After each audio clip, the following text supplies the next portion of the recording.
Hello guys, welcome. Collective reading tayo ngayon. Be open-minded po, hindi po halos lahat makaresonate.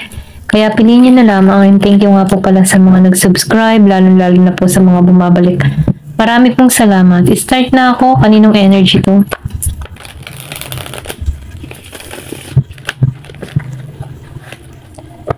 Give me the message. Kaninong energy to?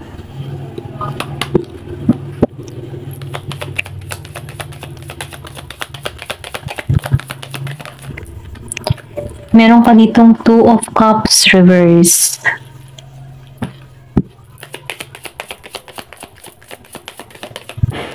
Oh, meron ka ditong King of Wands reverse.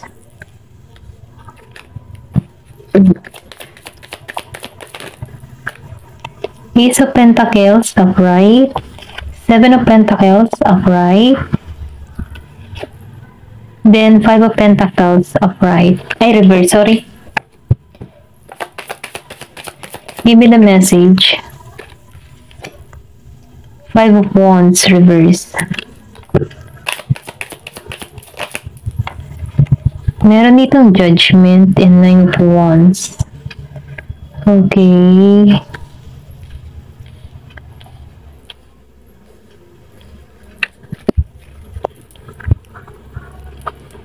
Bottom of the deck, Ten of Wands.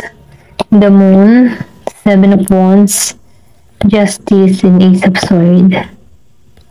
Okay.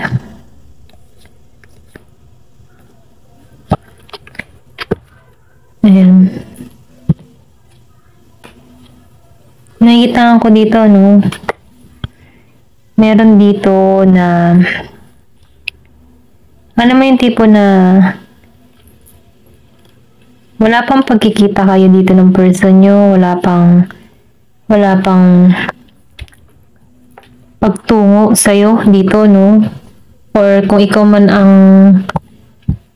lalaki dito or babae, no? Maalin, vice versa. Wala pang kumikilo sa inyo. Ito lang yung nakikita ko.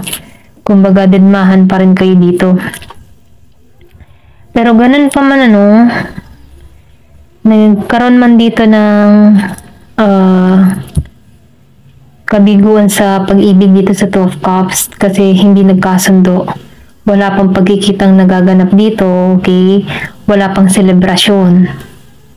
Dahil meron ka ditong tao na kadiling na alam yung tipo na hindi siya pang stable. Hindi siya pang long term. Okay, kung meron kang ganung person. Meron ako nakikita ditong Scorpio, Cancer, Pisces, Aries, Leo, Sagittarius, Virgo, Capricorn, Taurus. Ayun, yun lang yung nakikita ko dito. Tingnan pa natin dito. Ayun, yun lang yung nakikita ko dito, no?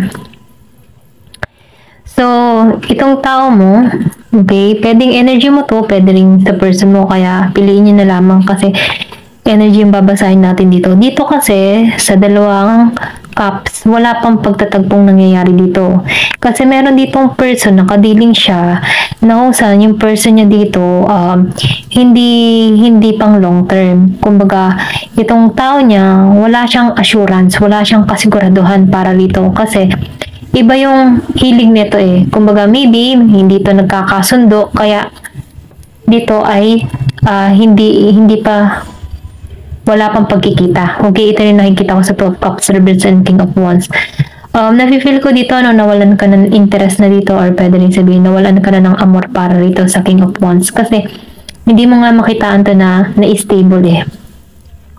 Siya yung tipo ng tao na sobrang bagal, okay? Maybe naiinip ka na dito kasi walang hakbang siyang ginagawa sa'yo. Hindi mo masabihan na ano ba, ito ba tao na ito ay pang long term talaga or ano ba? Wala kang kasiguraduhan, okay? Ito lang nafe-feel ko. Pero ganun pa man, no?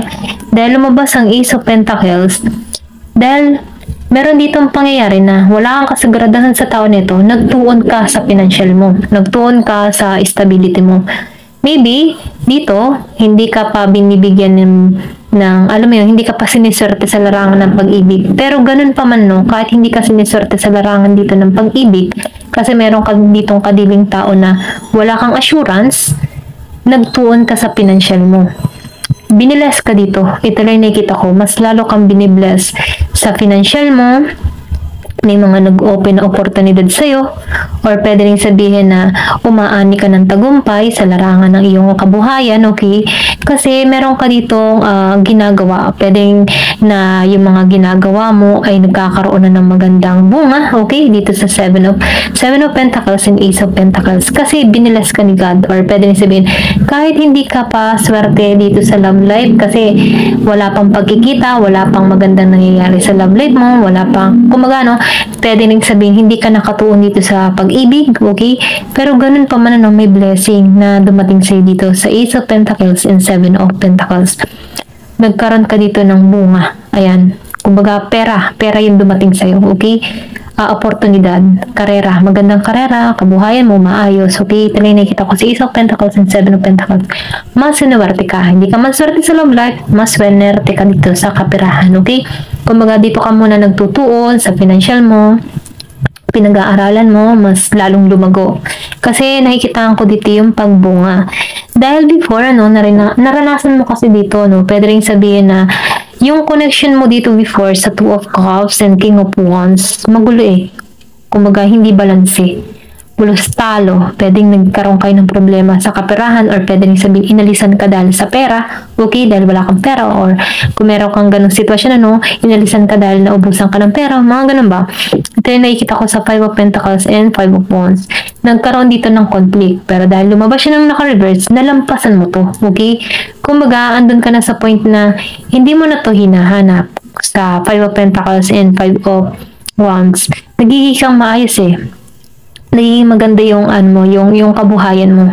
Kumbaga, hindi mo na muna to pina-priority. Ayaw mo na makipagkasundo dito sa tao nito, ayaw mo ng kaguluhan kasi umaayos ka eh. Ayaw mo nang maranasan yung conflict, ayaw mo nang maranasan yung kaguluhan, yung alam mo yun, yung sobrang bigat ng kalooban, ayaw mo na noon. So ngayon dito sa Five of Pentacles, Six of Pentacles, and Seven of Pentacles, nagkaroon ka dito ng blessing.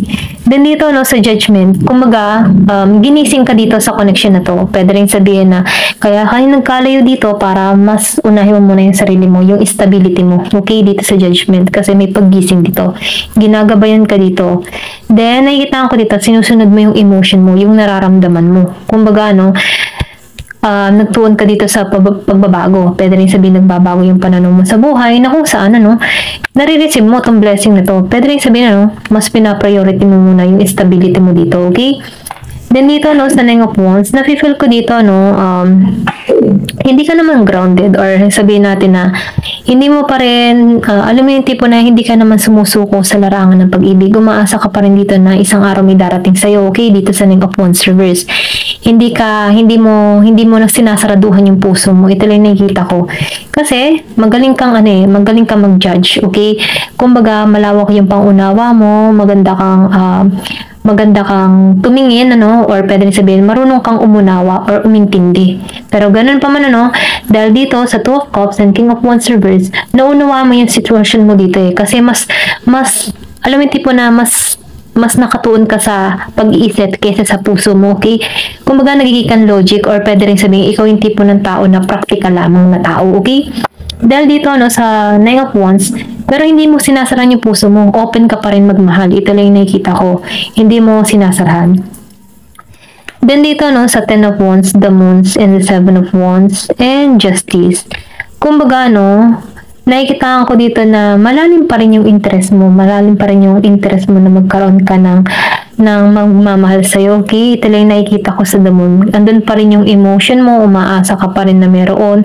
Pero ganun pa man, nakikita ko dito na marami kang responsibilidad, or pwede rin sabihin, once na naiisip mo yung person mo, sarado ka na, pero open ka sa new beginning sa ibang tao. Ito lang yung nakikita ko sa Nine of Wands. Then, so, lumabas ang Seven of Wands, sarado na yung puso mo, or pwede rin sabihin, handa ka makipaglaban para rito sa Two of Cups. Once na dumating tong tao nito, handa ka makipagdigma para rito, okay? Pero ganun pa man, dinadon mo na yung emotion mo. Pinag-aaralan mo yung emotion mo dito. Ayaw mo kasi maging negatibo. Ito lang yung nakikita ko. Dahil alam mo yung responsibilidad mo, okay? Pwede rin sabihin maliban sa person mo, meron ka pa rin dito mga tinutulungan na tao, pwedeng family mo, kung meron ka mang anak, okay? Doon ka nakatuon sa responsibilidad mo. Kaya mas pinagtutuunan mo yung stability mo dito, okay? Then dito no sa the moon, mas nakatuon ka kasi yung emotion mo, andun ka sa feminine energy mo, na alam mo yung iyong responsibilidad dito, okay, sa Ten of Wands. Then ganun pa man na sa Seven of Wands, handa ka rin dito sa person mo, dito sa Two of Cups, handa ka rin dito makiharangan, kumbaga no, handa ka makipagdigma dito, ito lang nakikita ko sa Seven of Wands. Nakahanda ka. Kung babalik man tong tao na ito sa'yo, nakahanda ka. Pero open ka pa rin para sa iba. Okay? New beginning. Pero ganun pa man nasa yung decision kung mag-open ka pa rin dito sa person mo kasi iba-iba naman kayo dito, okay? Yung iba, open pa para sa person nila, yung iba naman hindi na, okay? Then nakikita ko dito, no, nagiging ka kasing matalino dito. Alam mo kung paano i-handle yung sitwasyon, alam mo kung paano harapin tong tao mo dito once na bumalik ito, okay? Kasi wala pa kayong pagkikita dito, pero ganun pa man umaani ka ng tagumpay dito. Ito lang yung nakikita ko. Ayan.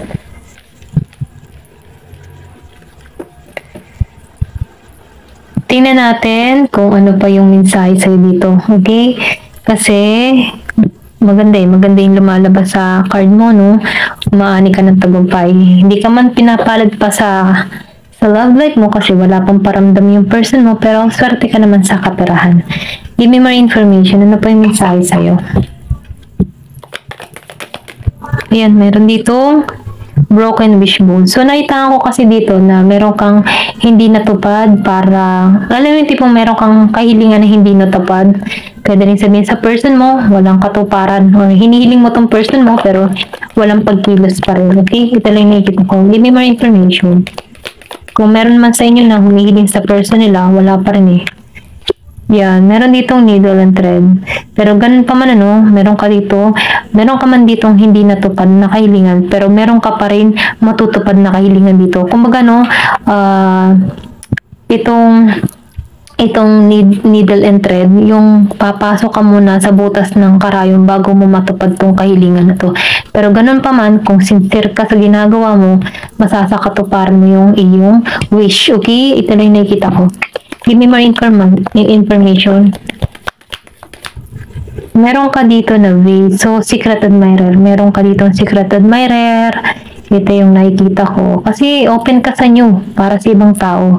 So, meron dito nagkaka-interest sa'yo. Ayan. Give me more information. So, yung iba naman sa inyo, meron ka dealing na dark woman. Pwede rin sabihin ito yung secret admirer mo. Dark woman, maitim, then maitim din yung buhok, may pagkasingkit, kung meron man nagkaka-interest sa'yo, kung kilala mo to. Merong tagumpay na naghihintay sa'yo. So, meron ditong high stock. Kumbaga, yung karma ay na-receive na ng tao. Or kung meron mang gumawa sa'yo ng hindi maganda, na-receive yun. Yung karma na-receive niya. Yung karma kasi depende sa gawa mo. Kung mabuti, di mabuti ang darating sa'yo. Kung masama, di ganun din yun. Okay, give me more information. Meron ditong wall, so misunderstand. Meron ditong hindi kayo nagkaunawaan, or meron ditong meron kang tao dito na hindi nakaunawa sa'yo, no? Hindi kayo nagkasundo, ganyan. Give me more information. So, meron ka dito na younger woman. Yung iba naman sa inyo, may kadiling na batang babae. Pwede yung secret admirer mo to. Kung isa ka man lalaki, or pwede rin sabihin kung ikaw man ito, okay, meron kang secret admirer. Ayan, kung ikaw man itong babae na to. Give me more information. Then, crib. So, may crib. Meron dito magbubuntis. So, kung ayaw mo pa magbuntis, meron dito magbubuntis. Ayan. Kung ayaw mo pa magbuntis, di mag-ingat na lang, kasi nakikita ko dito ang pagbubuntis. New beginning. Pwede yung sabihin, matukso ka dito sa secret admirer mo, may mabuntis, okay? Meron dito bloom. So, meron dito sa inyo na magkakaroon ng bagong bahay, new home, breath. Then, yung iba nakaranas dito ng pagluluksa, merong nawala, okay? Give me more information. Table. So, hard work ahead. Yung iba, magiging busy. Okay, magpapaka-busy. Kasi, marami kang pera eh. Alam mo yung tipo kanina lumabas kanina. For those pentacles. May kaperahan. So, kailangan talaga ng sipag at tiyaga. Yung iba, busy. Then, legs. So, nakikita ko dito, handa ka nang magsimula ng panibagong experience. Yung iba sa inyo, okay? Yun na information na yan.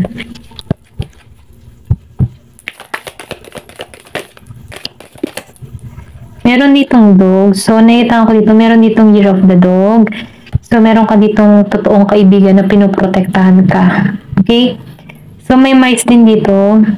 Meron ditong pag-aaway ng pamilya or nagkaroon dito ng broken family. Yung iba sa inyo, no? Meron ditong Year of the Mouse. Nagkawatak-watak. Then, key. So, nakita ko dito, no, na ma-overcome mo lahat ng mga problemang tumatak sa'yo at magtatagumpay ka para rito. May tagumpay na naghihintay sa'yo. So, tumalsik to yun, sorry.